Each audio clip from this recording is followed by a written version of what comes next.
بسم اللہ الرحمن الرحیم۔ السلام علیکم ناظرین، کیسے ہو آپ؟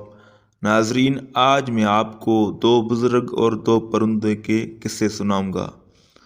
تو ویڈیو شروع کرنے سے پہلے میرے آپ سے گزارش ہے کہ آپ نے ابھی تک ہمارا چینل سبسکرائب نہیں کیا ہے تو سبسکرائب کیجئے اور بیل آئیکن کی گھنٹی کو دبا دیجئے تاکہ نئے آنے والی ویڈیو آپ کو ملتی رہے۔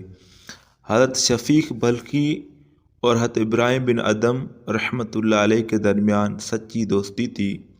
ایک مرتبہ شفیق بلخی رحمۃ اللہ علیہ اپنے دوست ابراہیم بن ادم کے پاس آئے اور کہا کہ میں ایک تجارتی سفر پر جا رہا ہوں، سوچا کہ جانے سے پہلے آپ سے ملاقات کر لوں کیونکہ اندازہ ہے کہ سفر میں کئی مہینہ لگ جائیں گے۔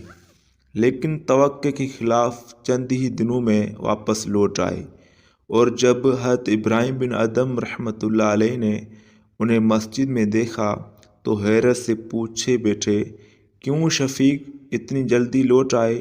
حضرت شفیق بلخی رحمۃ اللہ علیہ نے جواب دیا، حضرت میں کیا عرض کروں، راستے میں ایک حیرت انگیز منظر دیکھا اور الٹے پاؤں ہی گھر لوٹ آیا۔ ہوا یوں کہ ایک غیر آباد جگہ پہنچا، وہیں میں نے آرام کے لیے پڑاؤ ڈالا۔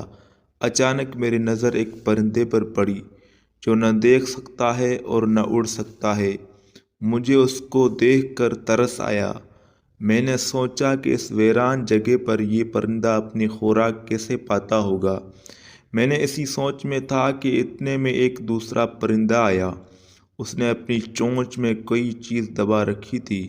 اس نے آتے ہی وہ چیز معذور پرندے کے آگے ڈال دی اور معذور پرندے نے وہ چیز اٹھا کر کھا لی۔ اسی دوسرے پرندے نے اسی طرح کئی پھیرے کیے، بالآخر اس معذور پرندے کا پیٹ بھر گیا۔ یہ منظر دیکھ کر میں نے کہا، سبحان اللہ، جب اللہ تعالیٰ اس ویران و سنسان جگہ پر ایک پرندے کا رزق اس کے پاس پہنچا سکتا ہے تو مجھ کو رزق کے لیے شہر در شہر پھرنے کی کیا ضرورت ہے؟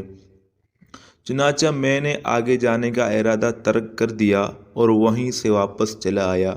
یہ سن کر حضرت ابراہیم بن ادم رحمۃ اللہ علیہ نے کہا، شفیق، تمہاری اس طرح سوچنے سے مجھے سخت مایوسی ہوئی۔ تم نے آخر اس معذور پرندے کی طرح بننا کیوں پسند کیا جس کی زندگی دوسروں کے سہارے چل رہی ہو؟ تم نے یہ کیوں نہیں چاہا کہ تمہاری مثال اس پرندے جیسی ہو جو اپنا پیٹ بھی پالتا ہے اور دوسروں کا بھی پیٹ پالنے کی کوشش کرتا ہے؟